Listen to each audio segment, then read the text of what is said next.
Okay, get ready, my good friends. As you know, I am kind of proud of my shocker du jours, which are shocking revelations of things that haven't been considered or have been thought to be insane. But I present evidence. I'm a material scientist. I'm not a guy just making up things and hoping that everybody will jump on board. Having said that, I now believe that there is an eternity and there's obligations to get to that eternity based on the things that were written and the things that I have found that support the things that were written. Not just, I'm guessing. I am guessing, but I'm guessing with evidence. Nobody has the evidence for this. Nobody. As far as I'm concerned, I'm as far out there with the evidence as anybody has ever been since Jesus Christ. It's all been muddled. But again, I'm a material guy, so I say to myself, if all this stuff is true, there's an eternity. That means we have a soul. What is the soul made out of? Because I'm a material guy. What is the soul literally constructed of? You know, we have a physical body, absolutely, but we also have something going on that we're always just thinking and doing this and that, and that's not part of our physical body, but I always felt it was dependent on the physical body. Now, a soul has to be not dependent on this physical body, which is going to be gone. So we're going to start to dig in deep here, but well, we're going to get into this, so let's get started. Okay, this is where it gets freaky. I'm searching on all kinds of things. I search on all kinds of things, and I see what every different thing has to say. Well, now I'm searching, I see they're coming up with AI, artificial intelligence. So I said, well, what is a soul made? What is a soul made of? In many religions and philosophical traditions, the soul is the non-material essence of a person. No material, just a spiritualness, an essence, including their identity, their personality, and their memories. Where does that get stored if there's no material? That's where I'm a little confused. Now, it is often considered to be synonymous with the mind or the self. I've always considered that to be a manifestation of your physical body.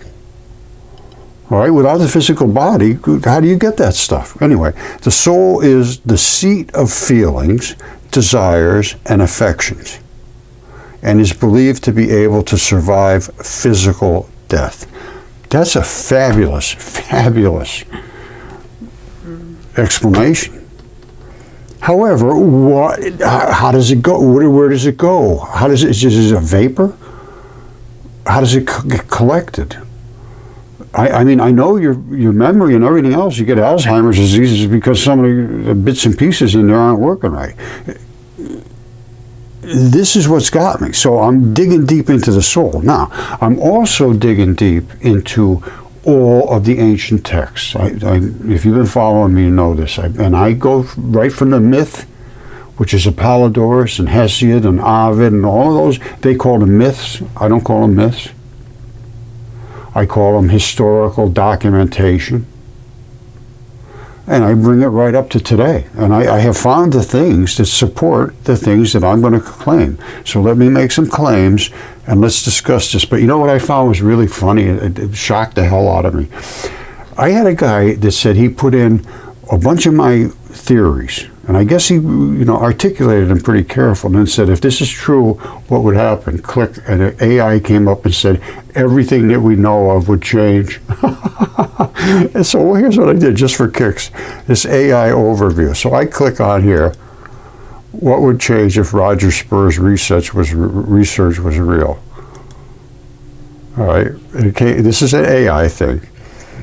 Roger Spur's Mudfossil theory has changed some people's perspective on the world and the official narrative.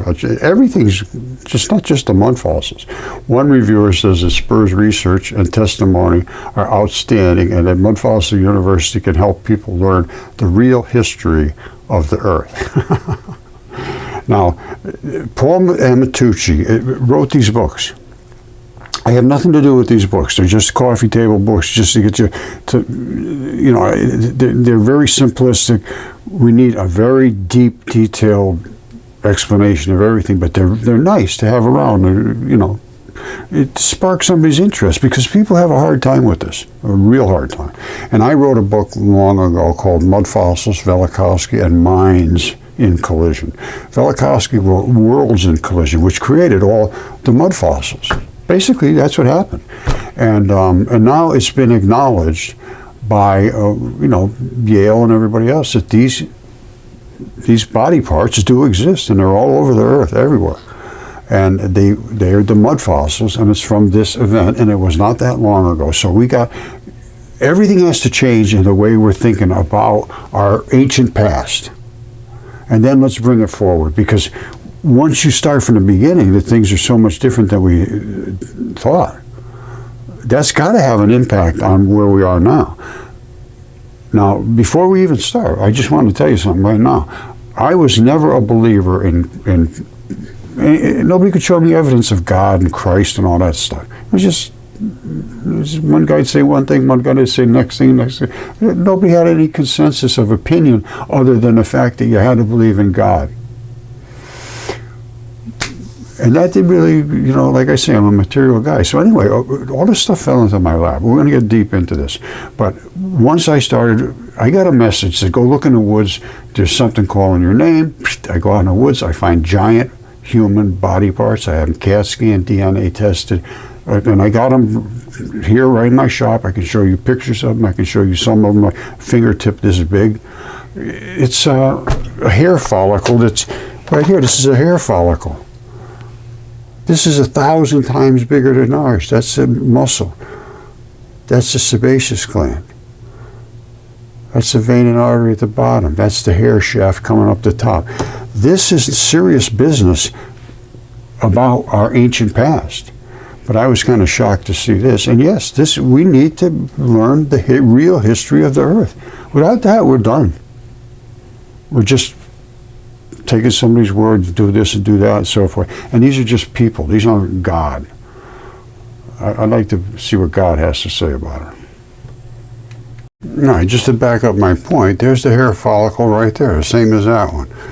Right there is where the muscle attaches. You see those little rings there? It makes it so you can stand up on end.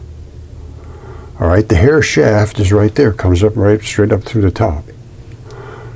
Now, this is the sebaceous gland, right there. See how perfect that is? Now, it's slid down like this, and that's why it's all slurped around here like that. All right, originally, that tube would have gone up a little higher, and then the hair penetrate through the skin, which would have been about up here. I mean, this thing is 1,000 times bigger than a normal human hair. This is 2 inches wide, and a normal human hair would be 2/1000ths of an inch. So it's 1,000 times bigger than yours or mine. Now, these creatures were enormous, and that is exactly what was documented.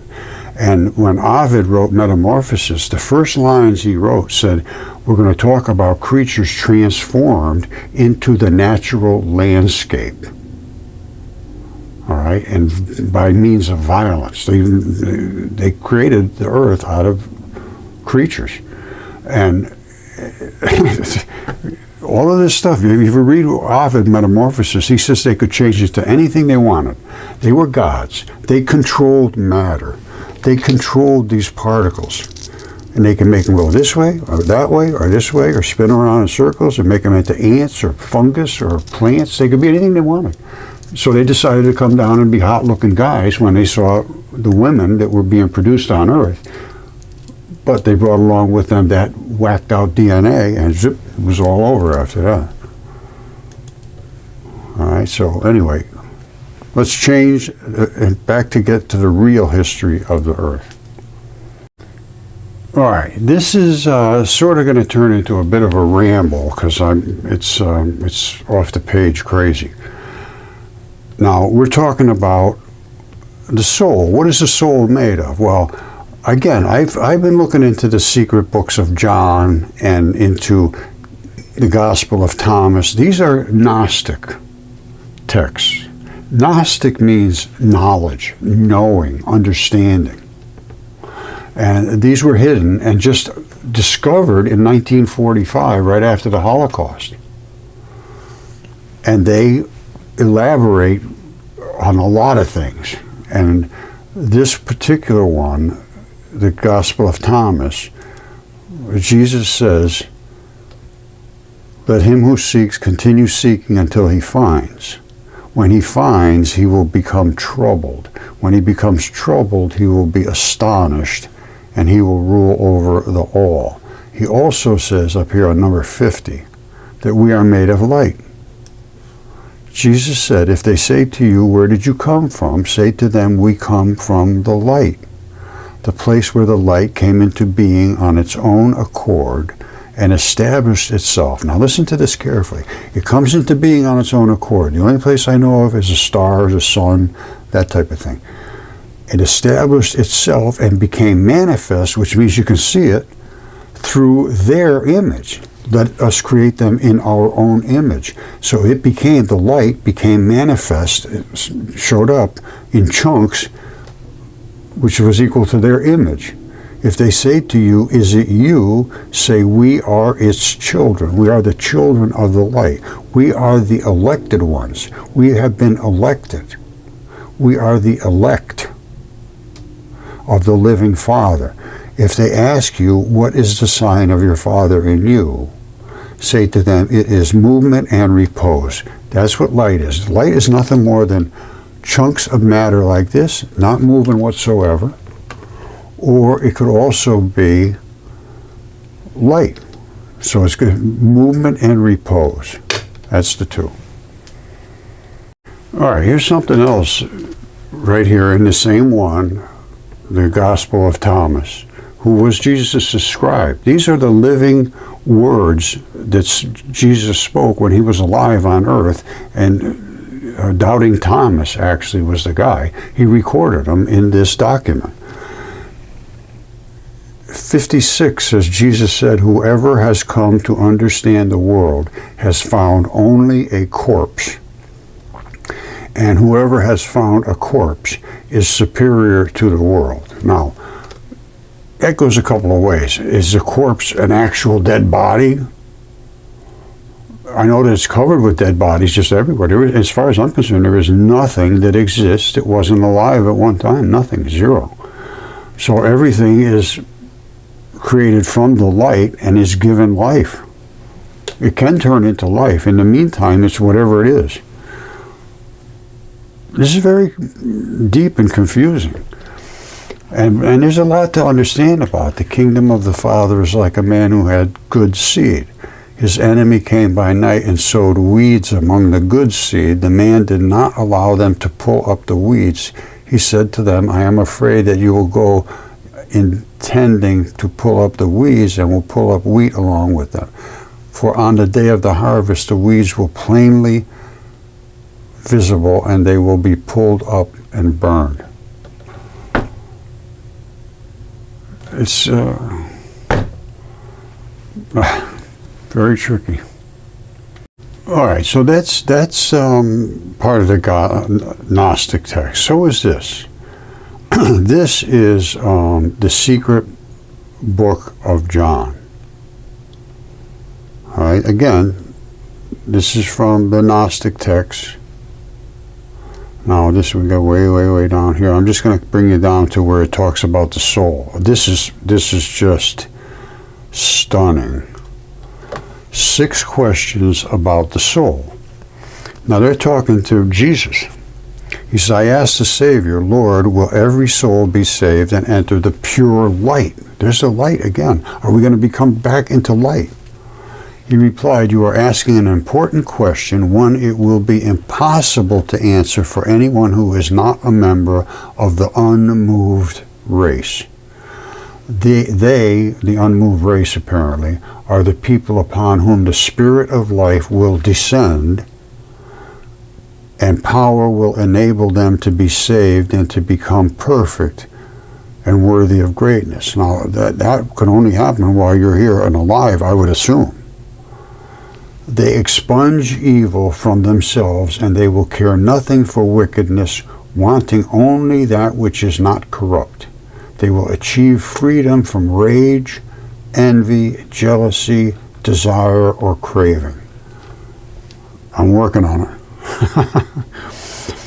"The physical body will negatively affect them." All right, well, it does affect everybody negatively if you got any kind of issues. "They wear it as they look forward to the time when they will meet up with those who will remove it." Heavenly creatures, apparently. "Those people deserve indestructible eternal life. They endure everything, bearing up under everything that happens so they can deserve the good and inherit life eternal." Eternity's a long time, and some of the things that, yikes. Then I asked him, "Lord, what about the souls who didn't do these things, even though the Spirit of life's power descended on them?" So they got the Spirit of life's power, but they just ignored it and they did bad things. Apparently, that's the way I see that. He answered, "If the Spirit descends to people, they will be transformed and saved. The power descends on everyone, and without it, no one can even stand up." So we all get the same power, but the Spirit descends on only some, it seems like. "After they are born, if the Spirit of life increases in them, power comes to them and their souls are strengthened. Nothing then can lead them astray into wickedness." You got to stay out of that. "But if the artificial spirit comes into people, it leads them astray." So you can get an artificial spirit. Does that mean it was fake from the beginning, or you just didn't follow the correct spirit things you should have done? No. Then I said, "Lord, when souls come out of the flesh, where do they go?" This is what I'm wondering. So you're in the flesh, and you have a spirit, you have a soul, you have a way about you. And then you come out of the flesh. Well, where does that go? Well, what happens to that stuff? He replied, smiling, "If the soul is strong, it has more of the power than it has of the artificial spirit, and so it flees from wickedness." So the soul is strong. Again, I don't know what it's constructed of, but it's you have to have that feeling. So it has the artificial spirit, it will flee from wickedness. With the assistance of the incorruptible one, that soul is saved and it attains eternal rest. All right, so if you can get out of your flesh and flee from the wickedness and artificial spirits, you'll get eternal rest. I then asked, Lord, what are the souls of the people who do not know whose people they are? Where do they go? Whose people they are? Who do they belong to? The bad side or the good side? I guess that's what they mean. He responded, in those people, the artificial spirit, that's the bad side, has grown strong and they have gone astray. Their souls are burdened, drawn to wickedness, and cast into forgetfulness. And here comes some really harsh words in here. When they come forth from the body, such a soul is given over to the powers created by the rulers, bound in chains, cast into prison again. Around and around it goes until it manages to become free from forgetfulness through knowledge. And so eventually it becomes perfect and is saved. So you're just thrown back into the soup again. And sometimes the people that are, what's happening to some people today is just,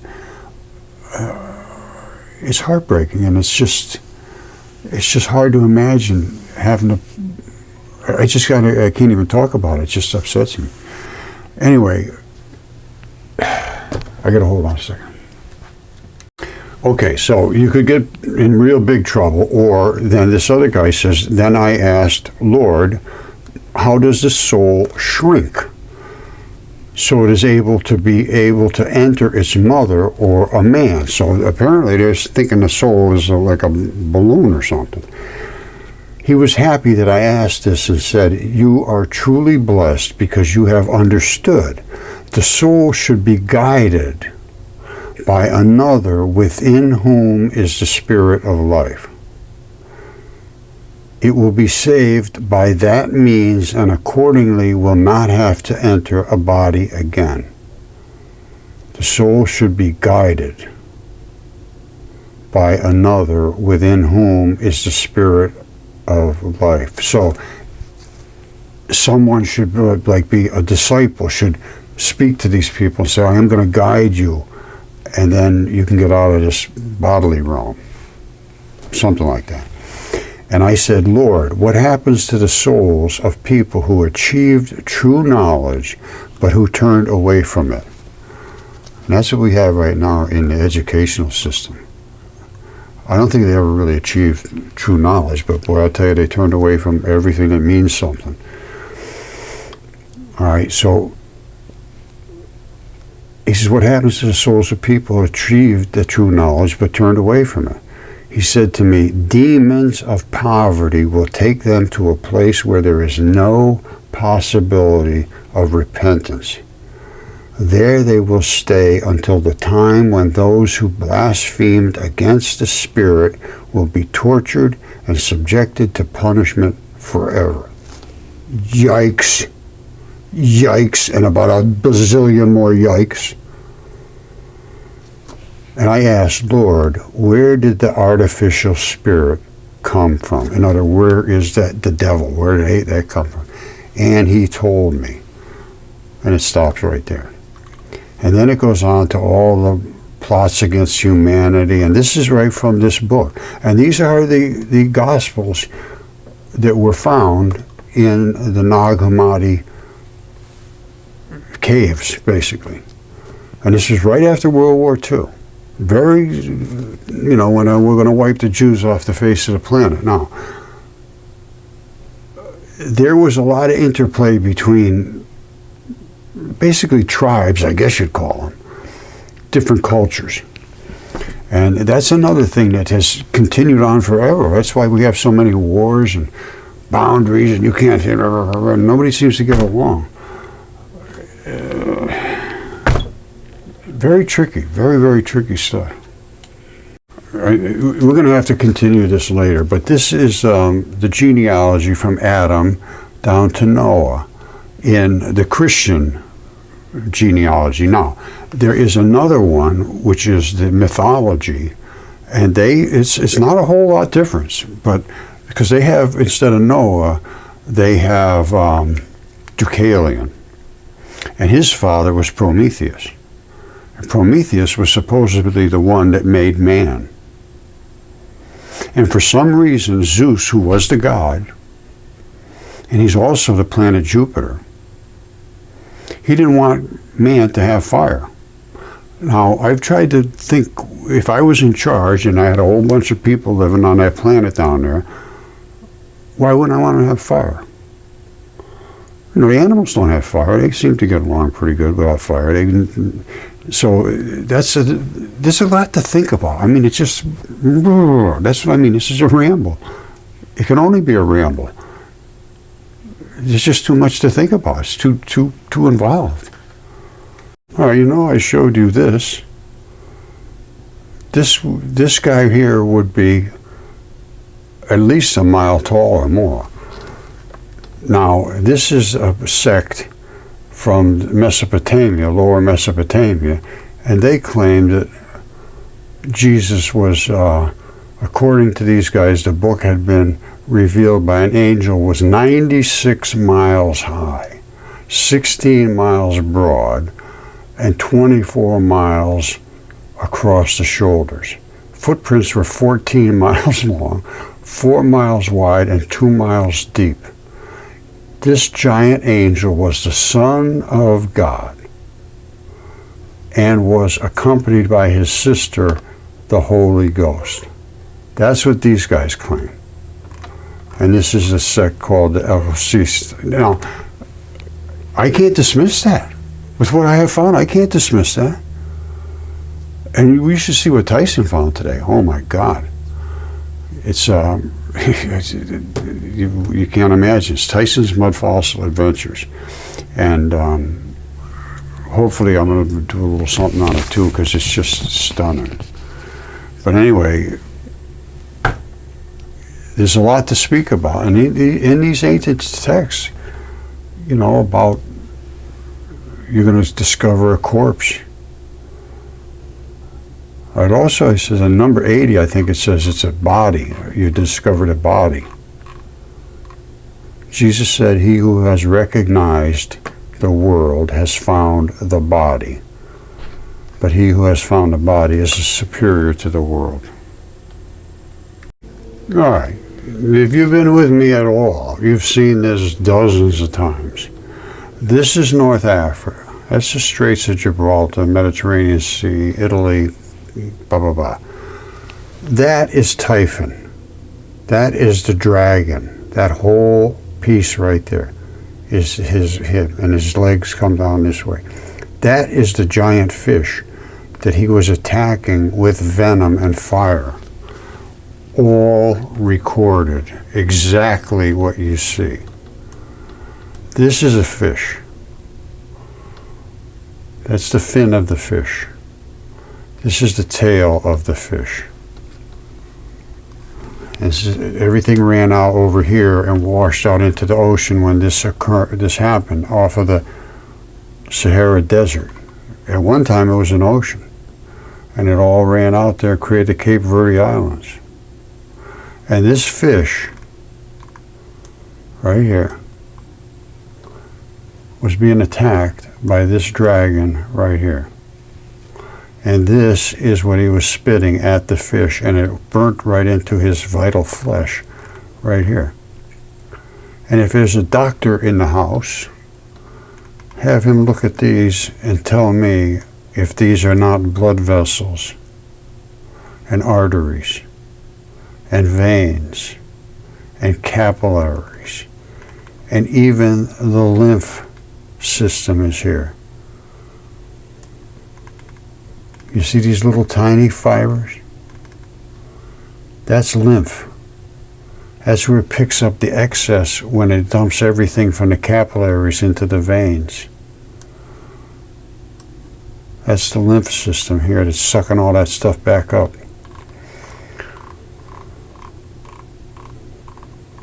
All right, now where did it come from? It came from the dragon's mouth, which is right here. It came, everything spit down. So let's look at his face.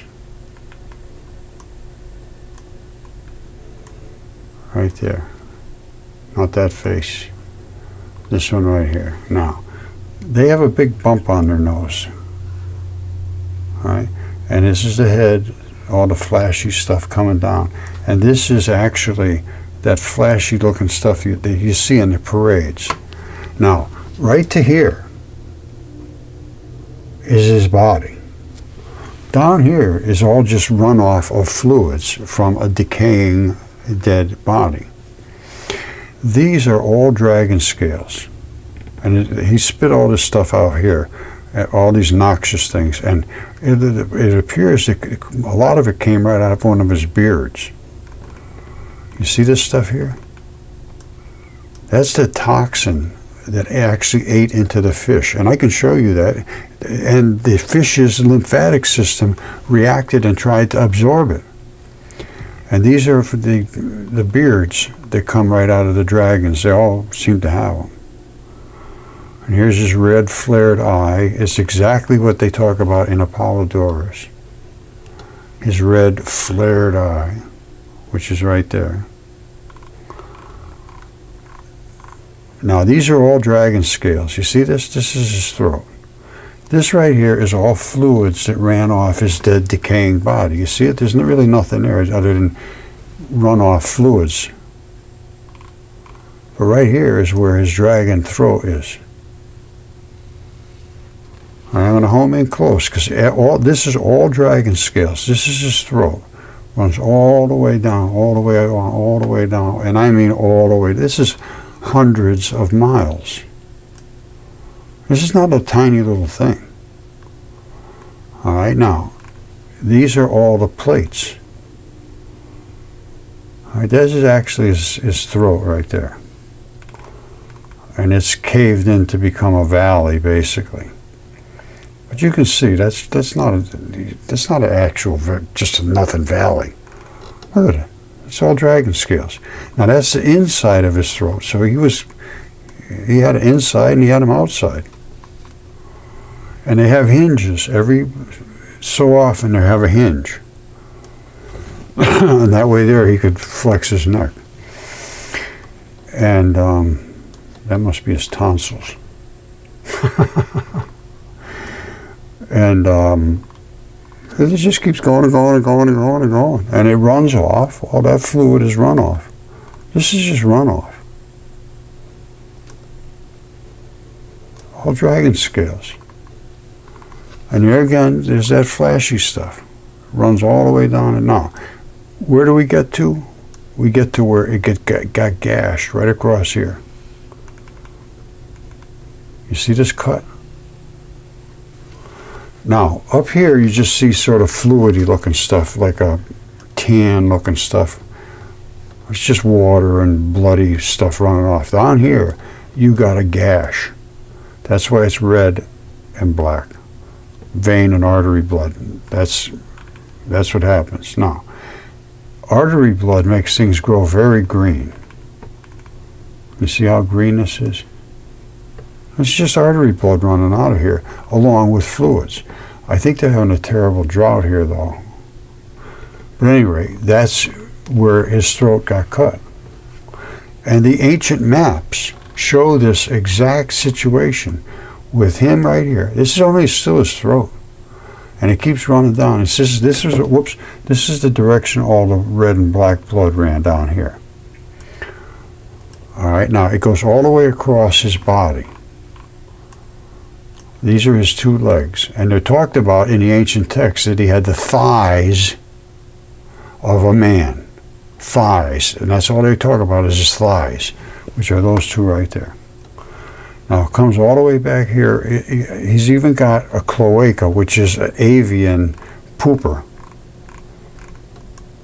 All right, and that's where the poop comes here and the fluids come here. That's why they're living there, because it's very fertile. And this is where, just where it would be in any other creature. And then it's a cloaca. It dumps out. And that's right where his behind is. His tail runs way out here. And I'll just show you here. This is still dragon scales out here. Now this is a little depression. These are blood.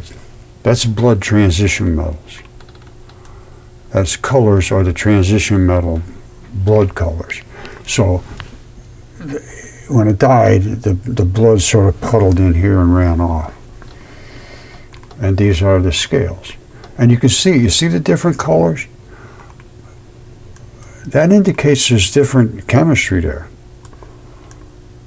These are like plates of armor, you know. If you hit me with something that'll penetrate copper, well, that's okay, but can it penetrate steel, or I don't know what they got.